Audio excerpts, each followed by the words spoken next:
Excalibur 2 est une superbe machine. Il est équipé de série d'un nouveau casque COS, plus résistant et de meilleure qualité. Par rapport à la première version de l'Excalibur, qu'on a ici, en version 800, c'est-à-dire avec le petit disque de 19 cm. Il possède de nouvelles couleurs, bien entendu, mais le disque a été aussi légèrement allégé. Il incorpore aussi deux séries. Une batterie MINH à la place de la batterie Cadium.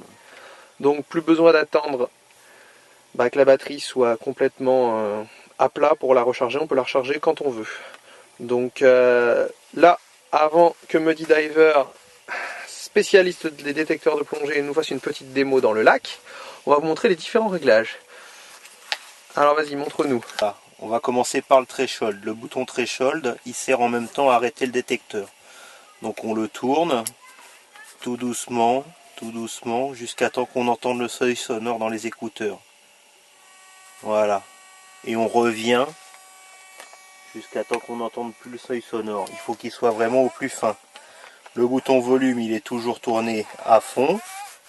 La sensibilité, on a le choix entre 10 positions ou un mode automatique.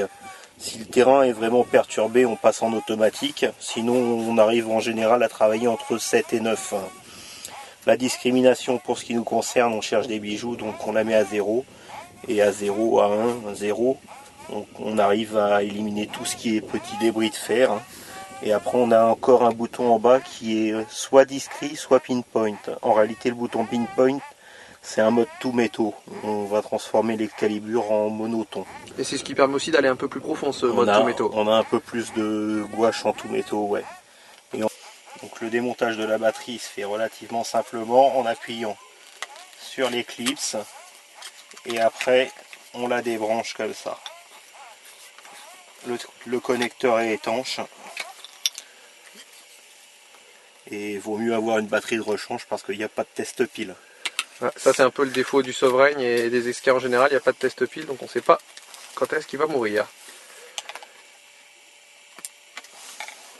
Donc là, tu vas faire surtout du lac, donc tu prends le modèle avec le disque de 27 cm. Et quand tu vas en plongée, par contre, tu prends le modèle avec le disque de 19 cm. Ouais. Donc l'équipement, les waders, hein. Les waders, une ceinture, petite poche pour mettre les trouvailles, et puis une bonne gamate bien costaud pour pouvoir creuser. On récupère la cible, on vide et normalement il y a ce qu'il faut à l'intérieur. On va vous faire écouter le bruit de l'Excalibur, qui est à peu près le même que le Sovereign, sur une cible ferreuse et non ferreuse. Donc sur une cible sur une cible ferreuse, à savoir une 1 centime d'euro, c'est-à-dire une pièce avec un cœur de fer et un tout petit peu de cuivre. On a une coupure. Voilà. Et tu nous confirmes que de toute façon, comme le Sovereign, il vaut mieux détecter en discret 0, pour rien rater. Voilà, donc discret 0, on ne prend pas les ferreux déjà. Donc, nickel, et montre-nous sur une cible non ferreuse. Enfin, c'est du ferreux, mais c'est suffisamment gros pour que ça change, quoi. Donc vous entendez le bruit. Et donc, très très bonne machine, très caractéristique. Et on va vous montrer le terrain de jeu maintenant. Donc le terrain de jeu, c'est un très joli lac breton. Bon, il est rien que pour nous, hein. Puis voilà, on va suivre notre ami Muddy Diver, qui aujourd'hui nous fait pas vraiment de la plongée. Mais bon, alors on y va.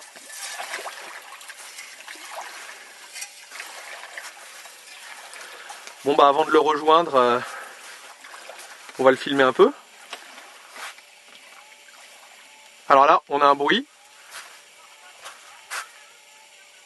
On entend que le bruit fait bip bip de chaque côté. Donc il appuie sur sa gamate.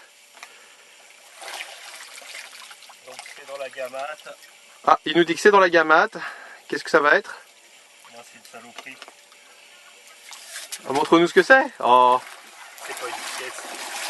Voyons ce qu'il a trouvé. C'est un petit débris, un bronze. Un petit débris en... Oui, un roulement on dirait. Allez hop. Hop, dans la poche à merdouille.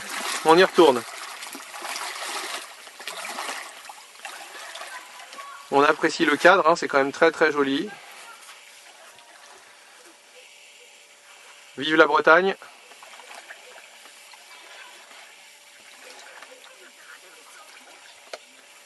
Maintenant il me reste plus qu'à rejoindre Muddy Diver avec Magamat, fabriqué maison, et puis aussi un Excalibur 800 première génération avec un petit disque de 19 cm. Voilà pour la petite présentation de ces fabuleux détecteurs que sont les Minilab Excalibur 1 et 2. Et voilà qui conclut cette présentation des Minilab Excalibur. À mon tour maintenant de le rejoindre.